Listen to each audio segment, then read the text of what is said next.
The Apple Orchard Riddle by Margaret, McNamara, and G. Brian Carus. The kids in Mr. Tiffin's class were going on a field trip. "Hurry up, Tara," said Robert. "You'll miss the bus." Tara took a seat by herself next to the window. She liked to look outside and wonder about things.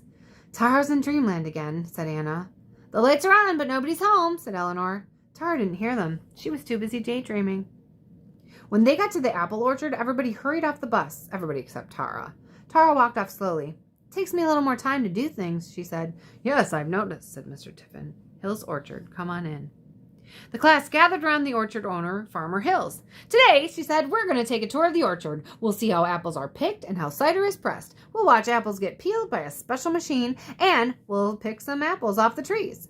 Plus, I have a riddle for you to solve," said Mr. Tiffin. "What's the riddle?" asked Charlie. Mr. Tiffin said, "Show me a little red house with no windows and no door, but with a star inside." "That's it?" said Jake. "That's the riddle?" "That's the riddle," said Mr. Tiffin. "Your job is to find the answer." "How are we going to have time to figure this all out when we have to learn about apples?" said Molly. "Are you sure this is fair?" "Yes, I'm sure," said Mr. Tiffin. "I'm not very good at tests," Tara said. "That's lucky because this is not a test," said Mr. Tiffin. The class walked along the path lined with trees, stretching as far as they could see. "We grow 20 varieties of apples here," Farmer Hill said. "Who can name some apple varieties?" "Macintosh," said Alex. "Granny Smith," said Jeremy. "Crispin, Fuji, Gala, Red Delicious, Golden Delicious, Macoun." "Thank you, Eleanor," said Mr. Tiffin. "Our varieties ripen at different times, so we pick them from late summer to early fall," said Farmer Hills. "These pointy ladders are what we use to pick the apples off the highest branches." "I'm so tall I probably wouldn't need a ladder," said Robert. "Probably not," said Farmer Hills. "These branches are so low we can all reach," said Charlie. "That's right," said Farmer Hills. "Only pick the apples off the tree, not off the ground," she added. "To pick an apple, twist the stem till the fruit comes off the branch." She showed the class how to do it and gave them each a small bag for holding apples. They twisted and picked till their bags were full. Tara didn't pick any apples. Instead, she sat under a tree and looked at the sky. "What was that riddle again?" she asked. "Show me a little red house with no windows and no door, but with a star inside," said Eleanor, who was good at tests. There was an apple on the branch right above Tara's head. Tara twisted it off. "And this is red," she said. Farmer Hill showed the class where the apples were stored. "We keep apples cold and fresh in this storage barn," she said. "That way folks can enjoy them all year round." Jake noticed something about the building. "A red house," said Jake. "And look, no windows." "But it has 2 doors," said Anna.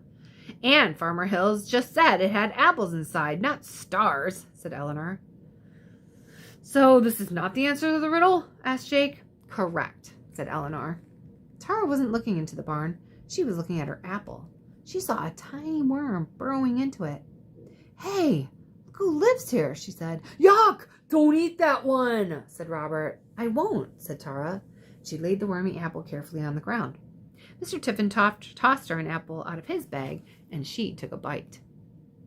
At the cider press, Farmer Hills put on a raincoat and a hat before she got too close to the machine. "Making cider must be a messy business," said Mr. Tiffin. "And noisy, too," said Farmer Hills. The class watched as the freshly washed apples traveled up a chute to get chopped into tiny pieces. "This is called pulp," said Farmer Hills. "Pulp," said Eleanor. "Nice word." Next, a farmhand used a hose to spray the pulp onto canvas sheets. "Cool," said Jeremy. Finally, the sheets of pulp were pressed down hard. The juice flows through these sheets into a hose," said Farmer Hills.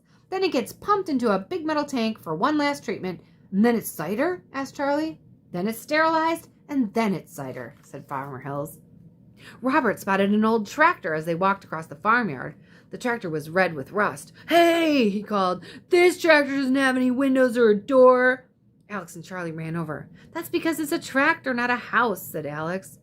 "It could be a house for mice," said Charlie. "Mice sometimes could live in a tractor seat." Alex and Charlie and Robert poked around the seat, but there was no mice.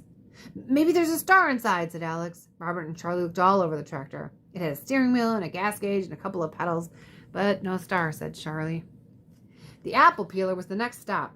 "We use peeled apples for pies and cakes," said Farmer Hills, and she turned the machine on. It peeled each apple in the blink of an eye. "Whoa!" said Jeremy. "That's fast. Do it again."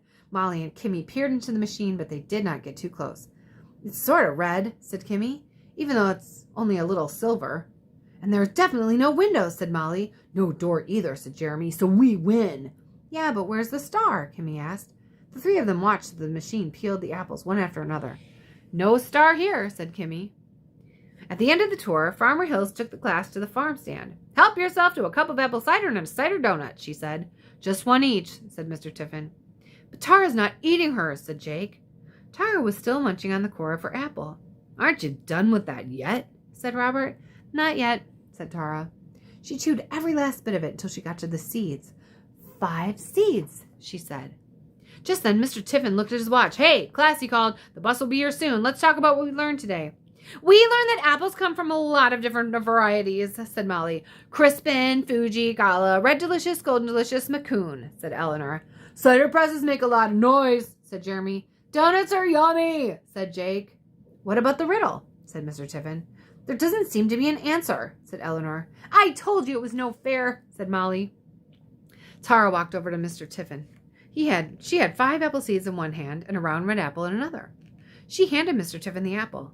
This is a little red house with no windows and no door, said Tara. That's not a house, said Jake. It is if you're a worm, said Tara. Mr. Tiffin smiled at Tara. Go on, he said. I think that there's a star inside this apple, said Tara, where nobody can see it. If nobody can see it, who cares, said Robert. I care, said Mr. Tiffin. Let's take a look. The class gathered round. Mr. Tiffin took the apple out of Tara's hand. Where's the hidden star? He asked. If you cut it this way, right across the middle, said Tara. Mr. Tiffin borrowed a small knife from Farmer Hills. He cut the apple in half right across the middle, and when he pulled the apple apart, the class could see its 5-pointed star. Hey, Tara was right, said Molly. Just then the bus rumbled down the lane. Let's give a cheer for Farmer Hills, class, said Mr. Tiffin, and they did. Woo! The donuts were great, Jake shouted, and the class grabbed their jackets and bags and ran on to go home. Come on, Tara, said Mr. Tiffin. When she got to the bus, Tara chose a seat by herself. She took a bite of an apple with a star inside and then looked out the window so she could daydream a little more. The end.